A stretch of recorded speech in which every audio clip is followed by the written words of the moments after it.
Hello guys, welcome to my YouTube channel RST classes. तो आज हम आपके लिए लेके आए हैं बहुत ही सुंदर सी कविता हिमालय से, जो कि महादेवी वर्मा जी द्वारा रचित सांदगीत नामक ग्रंथ से लिया गया है।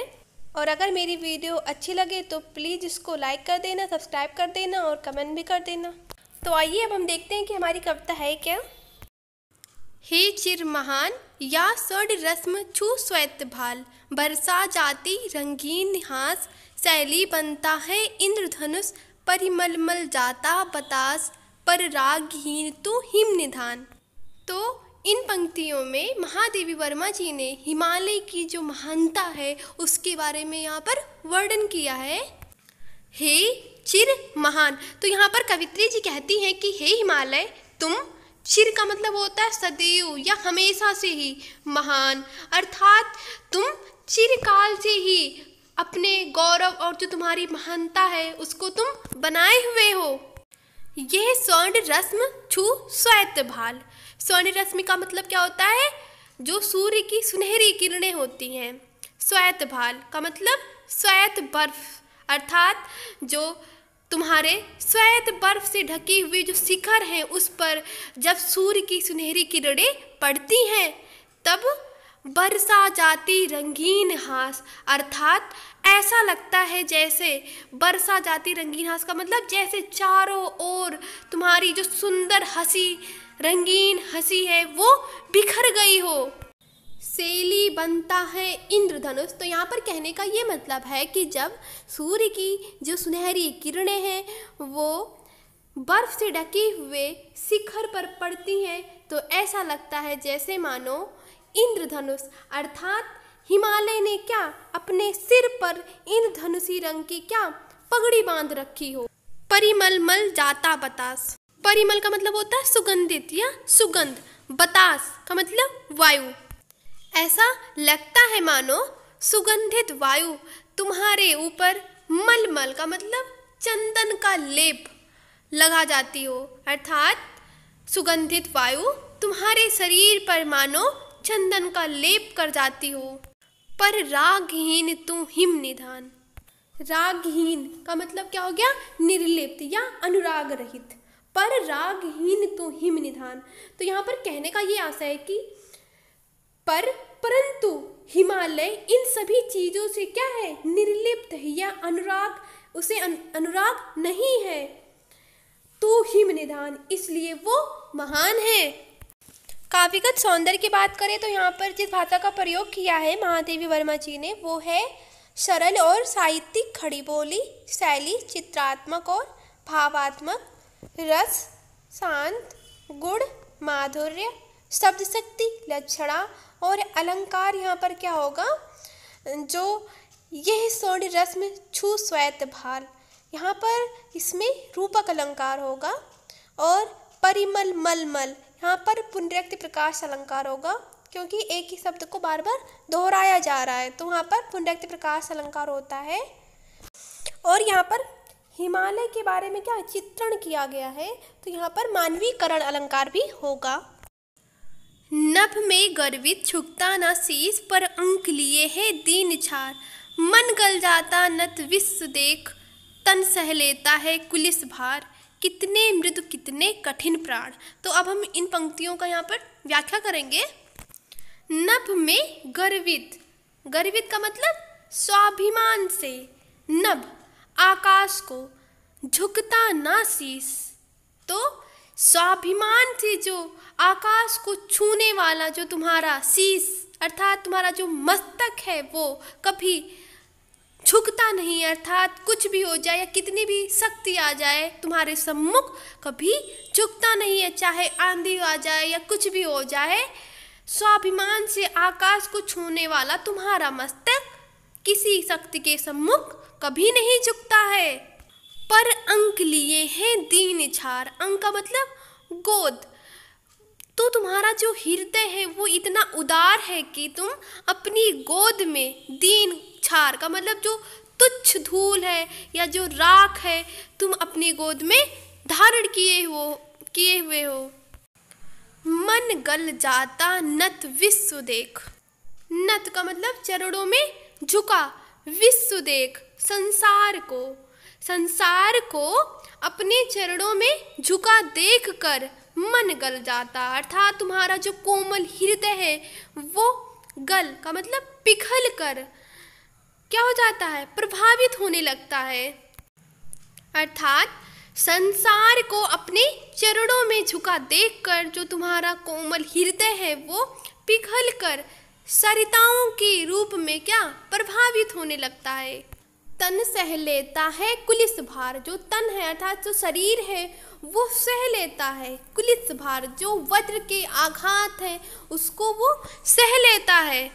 कितने मृदु कितने कठिन प्राण, मृदु का मतलब कोमल, इस प्रकार से तुम हृदय से क्या हो, कोमल हो, और कितने कठिन प्राण, और शरीर से क्या हो, कठोर हो।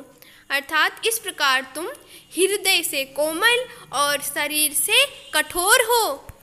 काव्यगत सौंदर्य में भाषा सरल और साहित्यिक, खड़ी बोली, शैली चित्रात्मक और भावात्मक, रस शांत, गुण माधुर्य, शब्द शक्ति लक्षणा। कितने मृदु कितने कठिन प्राण में यहाँ पर होगा अनुप्रास अलंकार, और हिमालय के चित्रण में क्या होगा, मानवीकरण अलंकार होगा। अब आ गया टूटी है तेरी कब समाधि, झंझा लोटे सत हार हार।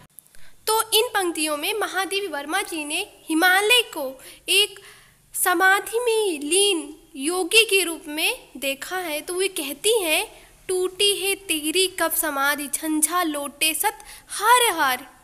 झंझा, झंझा का मतलब होता है आंधी, सत का मतलब 100 या सैकड़ों। तो महादेवी वर्मा जी कहती हैं कि हे हिमालय, सैकड़ों आंधी तूफान तुझसे टकराते हैं और हार लौटे हार हार, और तुम्हारे सामने वो हार मानकर लौट जाते हैं। टूटी है तेरी कब समाधि, लेकिन जो तुम्हारी समाधि वो कभी टूटी नहीं है। अर्थात तुम अपनी समाधि में हमेशा लीन रहे हो, चाहे तुम्हारे सामने कितनी भी बड़ी आपदा क्यों ना आ जाए, वो हमेशा हार मानकर चली जाती हैं। बह चला दृगों से किंतु नीर, सुनकर जलते कड़ की पुकार, सुख से विरक्त दुख में समान। तो यहाँ पर महादेवी वर्मा जी कहती हैं कि हे हिमालय, जो तुच्छ धूल की जो जलते कण है उसकी जो करुण पुकार है उसको सुनकर बह चला दृगों से। दृग का मतलब क्या होता है, आँखों से, आँखों से जो करुणा के जो आंसू हैं। किंतु नीर का मतलब क्या होता है, नीर का मतलब जल, बह चला अर्थात जलधारा बनकर बहने लगते हैं। अर्थात तुच्छ धूल के जो जलते कण की जो करुण पुकार है उसको सुनकर तुम्हारी आँखों से करुणा के आंसू जलधारा बनकर बहने लगते हैं। सुख से विरक्त अर्थात सुख से तुम्हें कोई लेना देना नहीं है, दुख में समान, और तुम चाहे सुख हो या दुख हो दोनों में समान रहते हो। जैसे एक योगी जो है वो चाहे सुख हो या दुख हो दोनों ही स्थिति में समान रहता है, वैसे तुम भी हो। तो इसलिए यहाँ पर महादेवी वर्मा जी हिमालय को एक योगी के रूप में देख रही हैं। काव्यगत सौंदर्य में देखें तो भाषा साहित्यिक, खड़ी बोली, शैली यहाँ पर होगी गीति, रस शांत, गुण माधुर्य, शब्द शक्ति लक्षणा। अलंकार यहाँ पर हार हार में क्या होगा, पुनरुक्त प्रकाश अलंकार होगा, और मानव के चित्रण में तो मानवीकरण हो जाएगा। मेरे जीवन का आज मुख तेरी छाया से हो मिलाप, तन तेरी साधकता छूले, मन ले करुणा की था नाप, उर में पावस दृग में बिहान। तो इन पंक्तियों में महादेवी वर्मा जी जो हिमालय की महानता है उसका वर्णन करते हुए अपने जीवन को हिमालय के समान क्या चाहती है, ढालना चाहती हैं। तो यहाँ पर महादेवी वर्मा जी कहती हैं कि हे हिमालय, मेरे जीवन का आज मुख मतलब मेरा जो जीवन का जो मौन है, अर्थात मैं ये चाहती हूँ या मेरी ये कामना है कि तेरी छाया से हो मिलाप, कि मैं अपने जीवन को तुम्हारी छाया में मिलाप का मतलब मिलाना चाहती हूँ या मिला देना चाहती हूँ। तो यहाँ पर तात्पर्य ये है कि वे हिमालय के जो सद्गुण है उसको वो अपने आचरण में उतारना चाहती हैं। तो वो इसीलिए हिमालय से कहती हैं कि मेरी यही कामना है कि तन तेरी साधकता छूले मन ले करुणा की थान आप। तन शरीर कि मेरा शरीर भी तेरी साधकता का मतलब जो साधना शक्ति है वो तुम्हारी तरह जो कठोर साधना शक्ति से छू ले का मतलब परिपूर्ण हो जाए, कि मेरा शरीर भी तुम्हारी तरह कठोर साधना शक्ति से परिपूर्ण हो। मन ले करुणा अर्थात हृदय में तुम्हारी जैसी करुणा का था नाप जो सागर है वो भर जाए।